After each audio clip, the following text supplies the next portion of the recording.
Suite à la publication de notre livret L'art de gérer ma santé financière et la publication également de la formation portant le même nom, Comment épargner pour investir, nous avons reçu pléthore de questions sur l'investissement locatif ou l'acquisition de sa résidence principale. Dans cette vidéo, nous allons vous donner les 12 étapes fondamentales pour réaliser avec succès son investissement locatif ou pour sa résidence principale. Bonjour, je suis Prince Tenkam, consultant chez Afrimotep.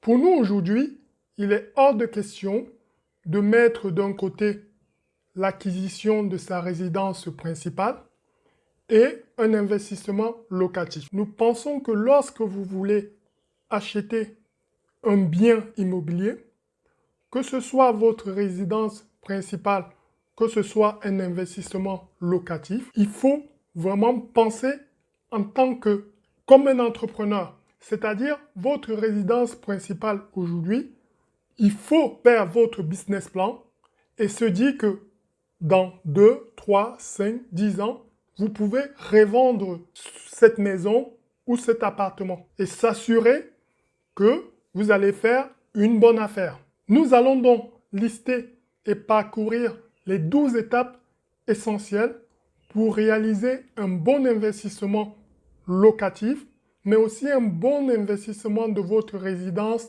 principale. Les 8 premières étapes se juxtaposent, c'est-à-dire que ce soit l'investissement locatif, que ce soit l'acquisition de sa résidence principale, c'est la même chose, les 8 premières étapes. Les étapes suivantes sont dédiées uniquement à l'investissement locatif. Avant de voir ces 12 étapes, la première question à se poser, c'est pourquoi vous voulez investir dans la pierre, dans l'acquisition d'une maison, d'un appartement.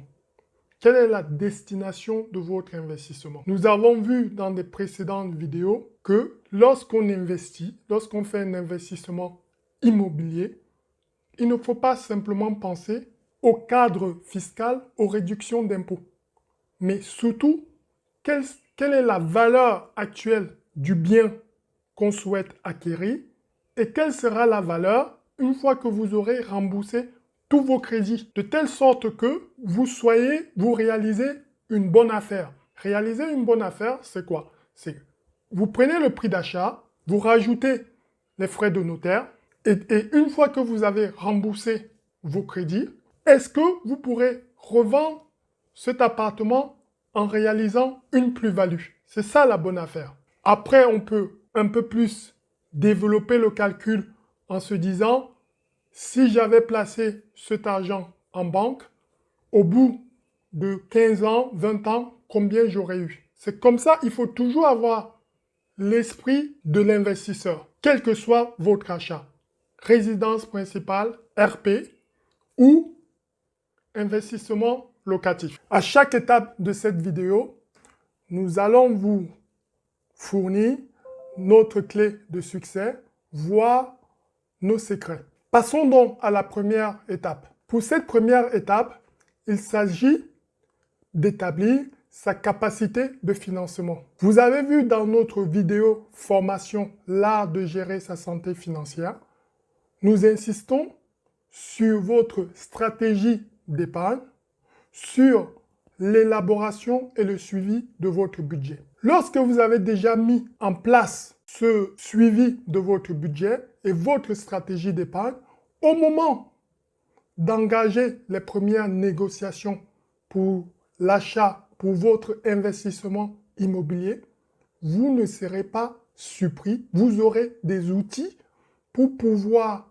identifier, calculer sereinement votre capacité de financement. Lorsque vous allez rencontrer votre banque, vous pourriez donc du coup avoir des informations à communiquer sur votre stratégie d'épargne et sur la possibilité, la capacité de votre banquier à vous suivre dans votre projet immobilier. Donc vous voyez bien que ici, le secret, c'est votre stratégie d'épargne et ce que vous avez mis de côté pour constituer votre capital.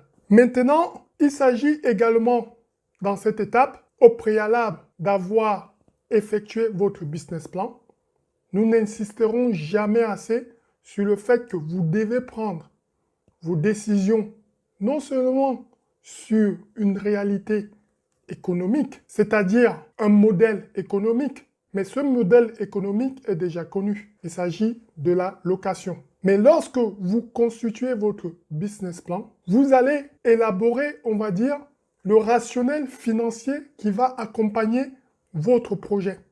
Et tout au long de ces étapes, vous allez mettre à jour votre business plan. Voilà le secret. Maintenant, nous pouvons passer à la deuxième étape. La deuxième étape, il s'agit de dénicher la bonne affaire. Vous pouvez bien évidemment contacter les agences immobilières de la région ou du département qui vous intéresse afin de recevoir des informations pertinentes sur non seulement le prix de l'immobilier, mais aussi sur le quartier qui vous intéresse.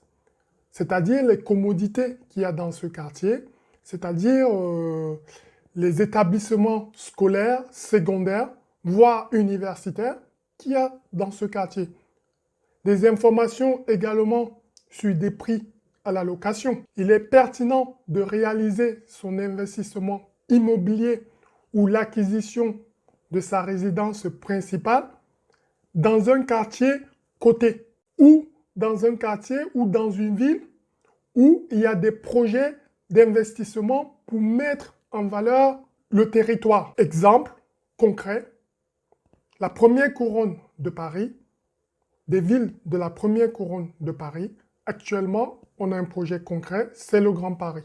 Il est évident que les prix des communes voisines de Paris ont eu ces 20 dernières années un boom très important. Donc, si vous voulez acheter dans une agglomération, par exemple, en région, il faut s'assurer que vous achetez dans une ville où il y a des projets d'avenir qui vont mettre en valeur les appartements et les maisons de cette ville. Maintenant, voici notre secret pour dénicher une bonne affaire. Très souvent, les personnes vont dans des agences immobilières pour échanger, pour voir les prix proposés. Nous vous conseillons de prendre aussi contact avec les études des notaires.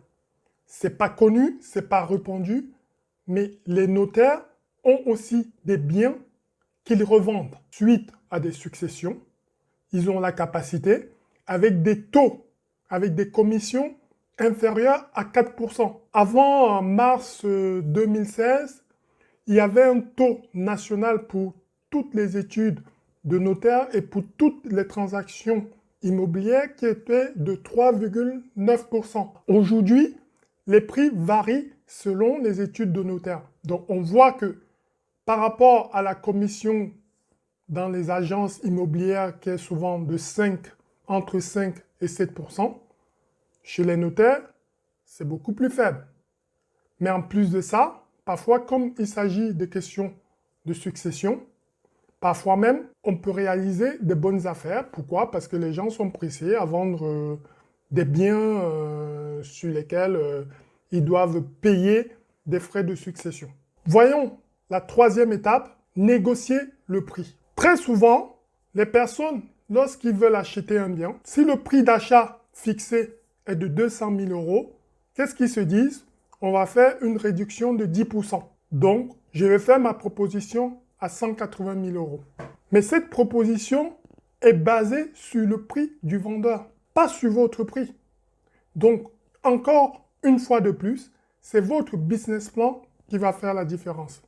Parce que dans votre business plan, vous allez voir, vous allez pouvoir calculer la fourchette de prix, le meilleur scénario et le pire scénario de votre business plan. Le meilleur scénario, ça peut être un achat à moins de 150 000 €. Et le pire scénario, ça peut être jusqu'à 185 000 €. Ça veut dire que si votre pire scénario est de 185 000 euros et que vous, en enlevant les 10% que vous faites arbitrairement, bah, c'est pas bon. C'est pas ça la démarche. La démarche, c'est de se baser sur son business plan et de fixer et de faire sa proposition de prix au vendeur. La quatrième étape, c'est la mise à jour de votre business plan. Si vous tombez d'accord avec le vendeur dans la fourchette de prix que vous avez au préalable défini, il est temps désormais de mettre à jour votre business plan. Il est aussi temps désormais de s'assurer que tous les documents constitutifs de l'appartement sont à votre disposition. Parce que cela va vous aider à réactualiser votre business plan. Là, votre business plan sera beaucoup plus proche de la réalité avec des informations rationnelles vérifiables. Une fois que vous avez mis à jour votre business plan, vous pouvez passer à la cinquième étape. La cinquième étape est la négociation avec les institutions bancaires. Bien évidemment, tout n'est pas uniquement linéaire. Vous êtes régulièrement en contact avec vos banques, avec des banques susceptibles de vous accompagner dans votre projet. Mais une fois que vous avez progressé, vous êtes mis d'accord sur le prix avec le vendeur, cette fois-ci, avec votre business plan mis à jour, vous reprenez contact avec votre banque pour négocier le crédit. Et pour cela, n'hésitez pas à négocier avec toutes les autres banques. Vous avez votre banque, mais vous pouvez aussi passer par un courtier pour obtenir le meilleur crédit possible. C'est important notamment de négocier certaines clauses. Vous avez de nombreuses clauses contractuelles sur lesquelles vous pouvez et vous devez négocier. Des remboursements anticipés sans pénalité notamment, différer les premières mensualités, c'est-à-dire le remboursement du principal. Une fois que vous avez négocié le crédit, on peut passer à la sixième étape, c'est-à-dire la signature chez le notaire. Vous pouvez et vous devez venir avec votre propre notaire. Vous n'êtes pas obligé d'avoir le même notaire que le vendeur. Vous pouvez venir avec votre propre notaire qui défendra vos intérêts, vos propres intérêts. Septième étape, la rénovation et l'aménagement de votre appartement. Vous avez signé chez le notaire l'acte de vente. Bravo, vous avez des clés.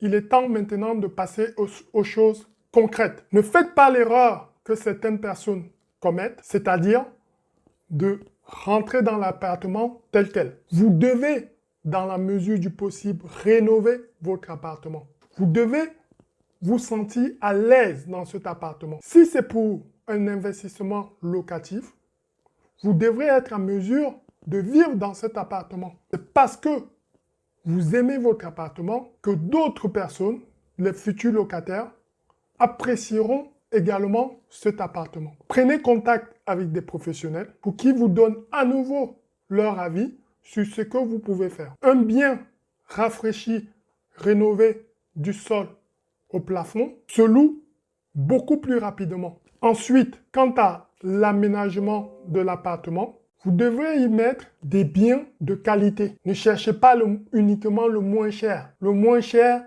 est toujours plus cher. Pourquoi? Parce qu'au bout de quelques mois, vous devez racheter les équipements qui étaient soi-disant moins chers. Pour cela, rien de tel que des sites comparatifs sur Internet pour avoir une idée juste des prix que vous pouvez mettre pour acheter ces équipements. Je pense notamment à tout ce qui concerne les cuisinières, les salons. Achetez vraiment quelque chose qui va durer.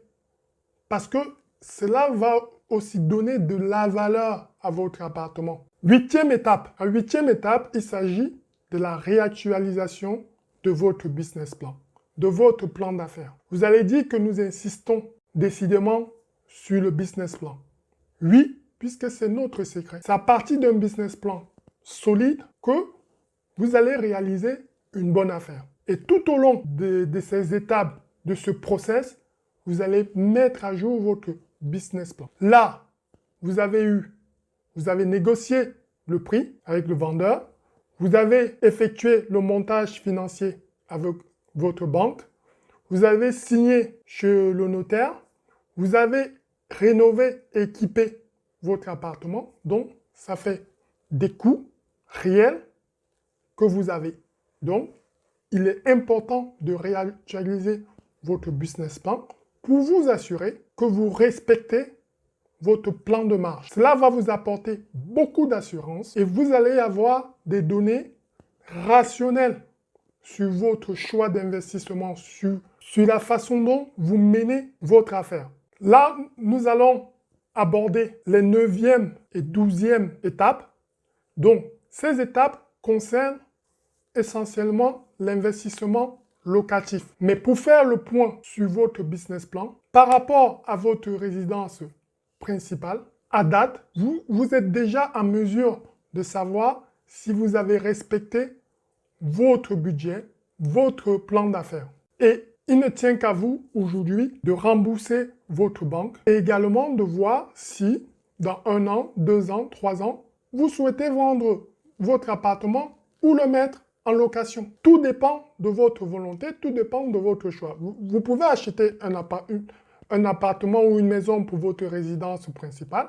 Au bout d'1 an, vous décidez de déménager et de mettre en location. Et au bout de 3-4 ans, de le revendre. Mais bien évidemment, faites attention à l'amortissement des frais de notaire. Très souvent, il faut attendre au moins 3 ans d'avoir déjà amorti les frais de notaire pour revendre. Et sachant que dans les reventes des résidences principales, il n'y a pas de surtaxation de la plus-value que vous allez réaliser, alors qu'elle serait taxée s'il s'agit d'une résidence secondaire. Elle est taxée pour une résidence secondaire que vous avez acquise depuis moins de 30 ans. Elle est taxée à plus de 40%. C'est entre 36 et 42% de mémoire. Donc, vous devez tenir compte de tous ces éléments, y compris dans votre business plan. L'étape numéro 9, en fait, il s'agit d'une étape intermédiaire. Pourquoi une étape intermédiaire? C'est votre choix de location, votre régime fiscal. Donc, est-ce que vous allez choisir une location meublée ou une location nue ou vide? Ce choix est important pour votre fiscalité. Nous allons vous donner notre clé de succès. Nous pensons qu'il est toujours préférable de louer meublé. Louer meublé parce que vous allez pouvoir passer au statut de location meublée non professionnelle. Et c'est un statut fiscal qui vous permet notamment d'amortir votre bien dans votre compte de résultat et donc de ne quasiment pas payer d'impôts sur votre activité de location. 10e étape, il s'agit de la recherche des locataires. Donc, vous allez rénover votre appartement, il est tout beau, il est tout frais, vous allez prendre des belles photos, des vidéos et vous allez rédiger une proposition de location attractive. Le but ici est d'attirer les meilleurs locataires. Même si le prix de votre loyer est dans la fourchette haute des prix de la ville ou du quartier, vous allez trouver des locataires qui sont intéressés d'avoir un logement de qualité. Vous devez être vous-même présent pendant les visites. Il est important que vous soyez là pour choisir votre futur locataire. Des personnes font des choix uniquement sur les dossiers. C'est bien beau d'avoir des jolis dossiers, tout et tout, mais l'attitude, le comportement, les questions du futur locataire sont importantes. 11e étape, la rédaction du bail. Vous avez rencontré les locataires, vous avez choisi un locataire et maintenant, il s'agit de contractualiser. Des personnes ont souvent du mal avec cette étape parce que faute de compétences juridiques et autres. Mais sincèrement, pour réaliser un contrat de location, rien de plus facile. Il faut avoir été au préalable formé. Formé lorsque vous souhaitez effectuer un investissement locatif. Et donc, la partie juridique est importante. Même sur Internet, on trouve des contrats types. Vous devez, lorsque vous souhaitez lorsque vous vous lancez dans l'investissement locatif, être en mesure de lire un contrat, de rédiger un contrat de bail. Tenez compte de toutes les mesures municipales. Je pense par exemple au plafonnement des loyers dans certaines villes comme Paris. Mais à côté, il y a également des clauses qui justifient le fait que vous soyez au-delà du prix du mètre carré dans votre quartier. La 12e et dernière étape concerne le suivi de votre location. Donc, il s'agit notamment de l'envoi de tout ce qui est quittance de loyer. Il s'agit également, en cas de problème, d'intervenir rapidement pour résoudre le problème. C'est-à-dire, vous devez mettre en place un process simple. Dès qu'il y a un problème, votre locataire doit pouvoir vous contacter avec des photos du problème. Par exemple, un dégât des eaux dans la douche. Votre locataire vous contacte, vous demandez les photos parce que après, vous, de votre côté, vous devez contacter votre technicien ou votre technicien attitré, la société avec laquelle vous travaillez, pour pouvoir résoudre dans les 48 heures la problématique. Ou même si vous ne l'avez pas résolu dans les 48 heures, vous avez déjà un rendez-vous pour pouvoir le résoudre dans la semaine. En conclusion de cette longue vidéo, nous pouvons dire que l'acquisition d'une résidence principale ou un investissement locatif aujourd'hui a des similarités. Vous devez avoir le même type de raisonnement, mettre en place votre business plan et considérer que c'est un bien sur lequel vous investissez pour enrichir votre patrimoine et également pour réaliser la meilleure affaire possible. Vous devez négocier, toujours négocier. À chaque étape, c'est donc important de se former et de mettre en pratique sa formation. Bon investissement, du courage, force à vous, adieu.